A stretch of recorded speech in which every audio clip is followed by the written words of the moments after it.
how to view WhatsApp View Once photos and videos again on Android.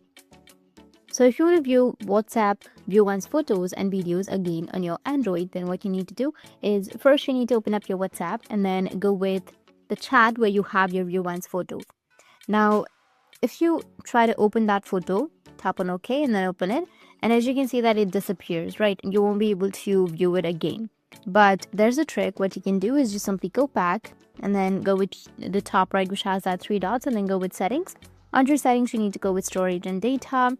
And from storage and data, you need to go with manage storage, which is on the top.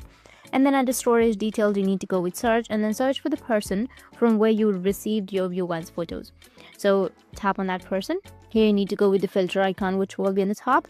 And then here you need to sort by newest. And once you've selected newest, you will have the View Once photo that they've sent you.